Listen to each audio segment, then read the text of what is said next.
পরশুদিন তুমি ব্যাংক থেকে 1 লাখ টাকা তুলে বলো কি করেছো? আমার ড্রয়ারে হাত দিয়েছো কেন? ওটা জায়গার মতো রেখে দাও। টাকাটা কি করেছো? কি করেছি সেই কৈফিয়ত তোমাকে দেব না। দেবে না কেন? আমি তোমার স্ত্রী। কোথায় এত টাকা খরচ করেছো তা জানার অধিকার আমার আছে। অধিকার? শুধু টাকার হিসাবের বেলা অধিকার? যাও, চেকবুক যেখানে ছিল সেখানে রেখে এসো। আমি যখন তোমার কাছে 5,000 টাকা চেয়েছিলাম তুমি দিলে না, অথচ ওই টাকাটা বাজে খরচের জন্য নয়। কোন ভালো কাজের জন্য তুমি 1 লাখ টাকা খরচা করেছো শুনি? আসতে পারি? আসুন আসুন। ভালো আছো? তুই তুই সকালবেলায় চলে আসিস মা। আমি এ বিয়েতে যেতে পারবো না।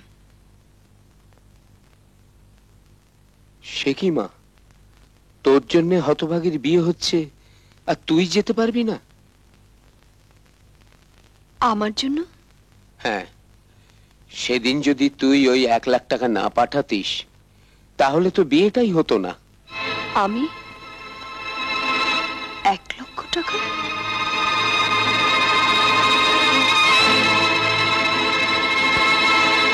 শুভ্রার বিয়েতে তুই টাকা দিবি বলেছিলি, কিন্তু শুভ্রা তোর কাছে কিছুতেই আসতে দিচ্ছিল না। এদিকে বিয়ের সব ঠিক করে ফেলেছি, তাই শুভ্রাকে লুকিয়ে আমি বিশ্বজিতের সঙ্গে দেখা করলাম। ওর কথা শুনে সেদিন কি ভয় না পেয়েছিলাম। অনিতা শুভ্রার বিয়েতে টাকা দেবে বলেছে? হ্যাঁ। কোথায় পাবে সে এত টাকা? তবু জান, একবার বলুন গিয়ে, বড় লোকের মেয়ে কোথায় কি জমানো আছে। বিশ্বজিৎ, শুভ্রা বলছিল অনিতার সঙ্গে নাকি ওর আর সদ্ভাব নেই। শুনছিলাম তোমাকে নিয়েই নাকি দুই বন্ধুর মধ্যে মনোমালিন্য হয়েছে। হ্যাঁ, সেই দিন শুভ্রা ভুল করেছিল। আমাদের স্বামী স্ত্রীর ব্যাপারে ওর না যাওয়া উচিত ছিল। তাই বলছিলাম, থাকলেও কি অনিতা এখন দেবে? জমিয়ে থাকলে নিশ্চয়ই দেবে। ওর কাছে কি আর টাকা আছে? শুনেছি ক্লাবের চাঁদাই নাকি কার কাছ থেকে ধার করে দিয়েছে। তুমি যদি বাবা টাকাটা দিতে। না, ও টাকার মালিক আমি নই। আমার দ্বারা কিছু করা সম্ভব হবে না।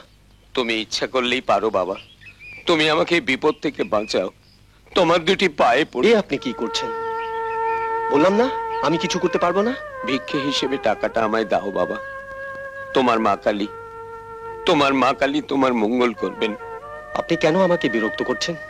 যান, ওনাকে না বলতে পারলে আমি বলে দেব। ও কথা দিয়েছিল, টাকা দেওয়ার দায়িত্ব ওর। কি বলবো মা, ক্লাবের 5,000 টাকা তুই ধার করে দিলি, অথচ বন্ধুর বিয়ের জন্য জমানো টাকায় হাত দিলি না। এত বড় হৃদয় কটা মেয়ের আছে? হ্যাঁ মা, কটা মেয়ের আছে। বিশ্বজিতের সামনেই বলি, শুভ্রা বলতো তুই নাকি বিশ্বজিতের মতো স্বামী পেয়ে ধন্য হয়েছিস, কিন্তু আমি বলি তুই ধন্য হোসনি, দেবীর মতো স্ত্রী পেয়ে ধন্য হয়েছে বিশ্বজিৎ। ওর নাকি খুব দয়ার শরীর। কই, সেদিন তো আমি ওর পা পর্যন্ত ধরতে গিয়েছিলাম। ও কি পারতো না? বল মা। না মেশমশাই, আপনি ওকে চিনতে ভুল করেছেন। আমি জানি মা, তুই ওর দোষ ঢাকবি। তোর মতো মেয়ে কি স্বামী নিন্দা সহ্য করতে পারে? শোন মা, আমি যা বলার জন্য এসেছি, আমি বাবা, শাস্ত্র মতে মেয়ে সম্প্রদান আমাকেই করতে হবে, কিন্তু সম্প্রদানের সময় তুই আমার পাশে থাকবি। থাকবি তো মা? আমি? হ্যাঁ মা, আমি এইভাবে তোকে স্পর্শ করে সম্প্রদানের মন্ত্র পড়ব। বিয়েটা তো আমি দিচ্ছি না, তুই দিচ্ছিস। এতে এতে শুভ্রার মঙ্গল হবে। তুই যাবি তো মা? হ্যাঁ, নিশ্চয় যাবে। এতটা যখন করেছে, শেষটা করবে না? আমি তাহলে চলি। তুমি আমাকে যতই ব্যথা দাও, তোমার স্ত্রীর প্রলেপে আমার সব ব্যথা দূর হয়ে গেছে। তুমিও এসো কিন্তু। চলি।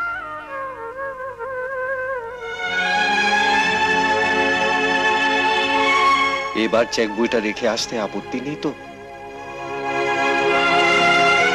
তুমি শুভ্রাদের কাছে নিজেকে এত ছোট করলে কেন?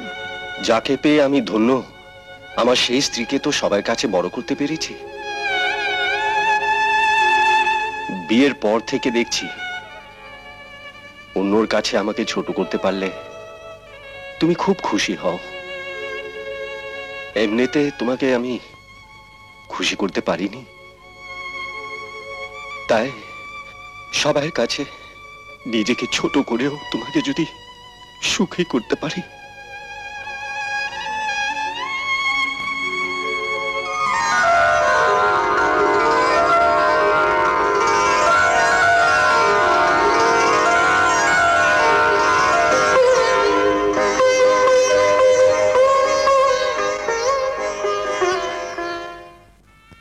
লেডিজ অ্যান্ড জেন্টলম্যান, আমাদের বান্ধবী শুভ্রার বিয়ের অনুষ্ঠান খুব সুষ্ঠুভাবে শেষ হয়েছে। আমরা ভগবানের কাছে কামনা করি ওদের সুখী দাম্পত্য জীবন। Big hand please.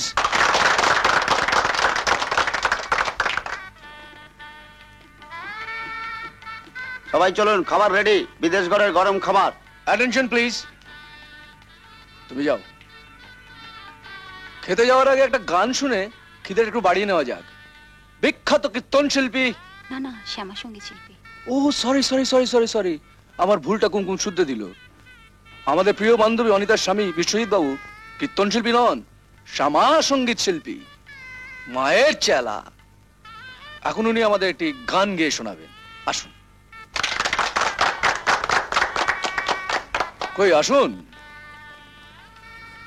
শুনুন, আমি দেখো নিতা ও কি বলছে। এটা কি চ্যাংরামো হচ্ছে বলতো? এভাবে সবার মাঝখানে একজনকে অপদস্থ করা। অপদস্থ? আমার মুখের গ্রাস কেড়ে নিয়েছে। সালা মহাপুরুষকে আজ কাঁদিয়ে ছাড়বো। Deepak, don't be silly. তুমি যেখানে জানো ও ঠাকুরের গান ছাড়া একটা গানও গাইতে জানে না। ঠাকুরের গান? ঠাকুরের গানই না হয় একটা গাক, আমরা না হয় একদিন ওই গান শুনেই পুণ্য করি। তোমাকে উনি এত অপমান করেছেন, আজ তার সত্য বলে, আর তুমি হঠাৎ। অপমান করুক আর যাই করুক, সেটা আমাদের ব্যাপার। তুমি ওকে এতগুলো লোকের সামনে অপমান করতে পারো না। বন্ধুগণ, অনিতা স্বার্থপরের মতন কাজ করছে। ও স্বামীর গান একা শুনতে চায়, আমাদের শোনাতে চায় না। আপনারা বলুন, ওকে ছেড়ে দেবো?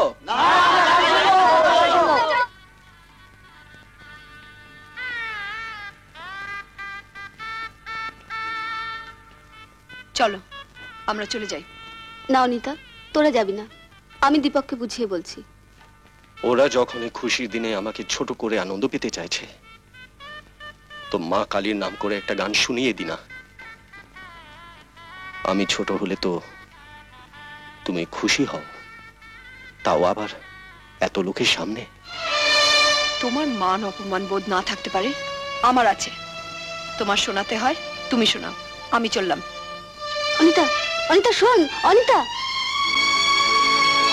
বিশ্বজিৎ বাবু, ক্যারি অনেক ভিডিও দেখতে এই চ্যানেলটি সাবস্ক্রাইব করে নিন এবং পাশের বেল আইকনটি প্রেস করে দিন।